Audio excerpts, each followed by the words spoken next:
Magsigang tayo ng shrimp.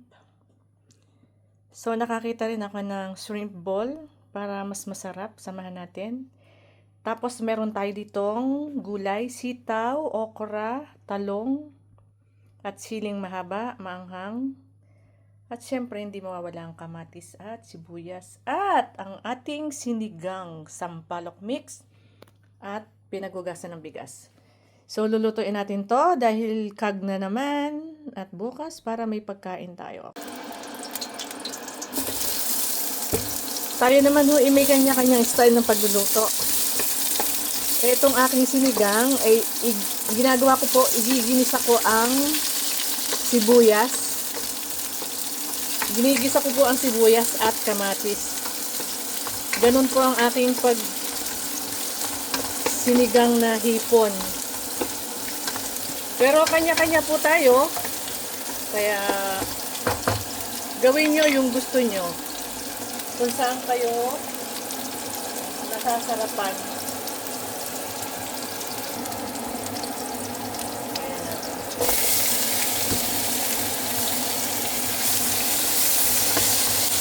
Saka pag ako po nagluto, talagang kompleto Ricardo, kahit mahal. Kasi gusto ko ma-enjoy ko yung kinakain ko. Kaya kahit mahal yung mga gulay, binibili ko. Saka hinahanap ko talaga kung saan meron. Buti na lang merong tindahan ng Asian food dito sa center.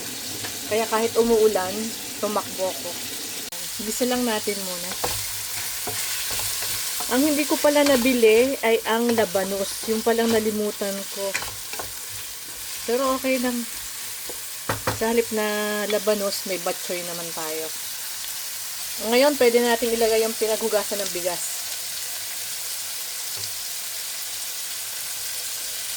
Ito yung pinaghugasan ng bigas. Ito ang gagamitin natin, pinakasabaw ng sinigang na hipon natin. Okay? Pakuluan lang natin, tapos saka natin ilagay yung ibang ingredients. Pwede na natin ilagay yung ating sinigang mix. Ito ay sinigang sa sampalok. Okay?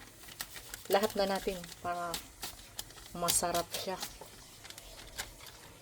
Pakuluin natin muna bago natin ilagay ang gulay.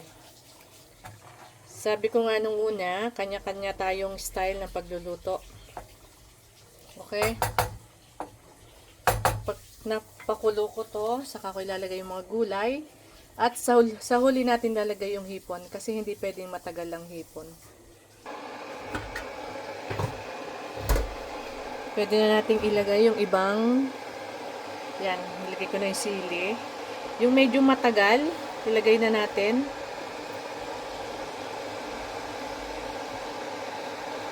Yan.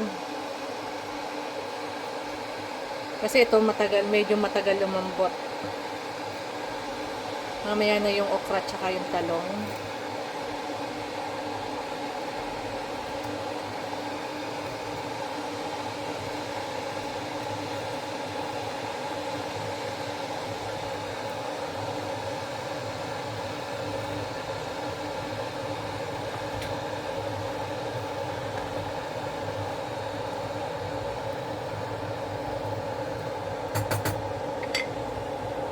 Ngayon, yan, kumukulo na.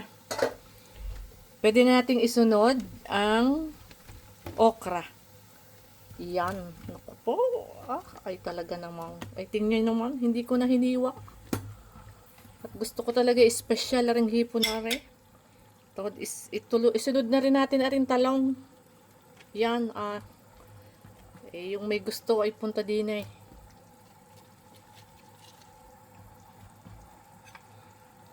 Ilubog lang natin at isasabay na rin natin yung batchoy. Basta sa huli, saka natin ilalagay ang hipon.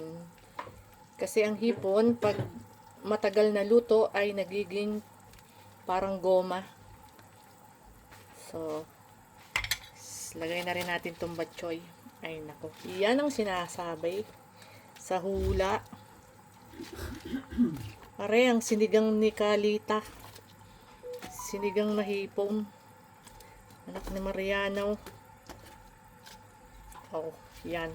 Pakukuluin lang natin are. Pag are natimusa na tama ang lasa, saka natin ilalagay ang ating hipon. Gayon. Yan. Takpan muna natin. Mamaya uli. Yan. Pakukuluin lang natin ng kaunting kulo pa yung gulay. Saka natin ilalagay ang hipon. Pero pansamantala, ilagay natin tong shrimp ball para mas malasa siya. Okay? Yan. Para mas malasa at mas malinamnam ang ating wow. Tingnan naman.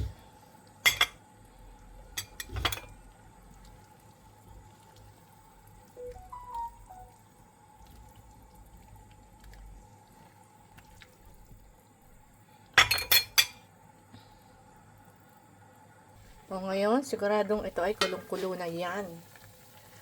Ready na ang gulay natin. Timplado na rin to. So, pwede na nating ilagay ang ating hipon. Hindi ko alam kung kakasya kasi ang dami kong halos 2 kilo. Saglit. Bahala na. Lagay natin ang kung hanggang saan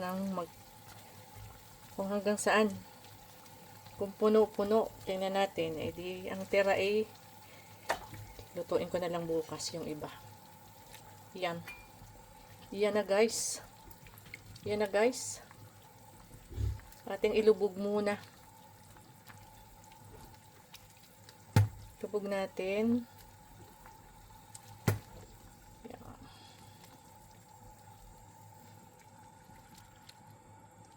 Ilubog natin. Para maluto. Basta wag lang masyadong matagal sa apoy ang ating hipon kasi magiging goma yan. Siguro mga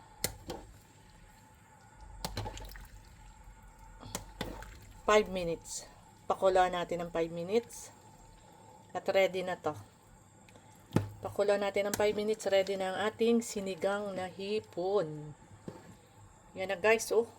Yan, namumula-mula na. Ay, ako. Yan. Ay, tingnan nyo naman. Hindi ko alam kung kakasya ito. Siguro lalagay ko na lahat. Bahala na. Lagay na natin lahat. Wala naman akong paggagamitan ito. Yan na. Lubog lang natin. Yan, yung iba luto na. Lubog natin yung nasa yan. Wow, wow, wow, wow.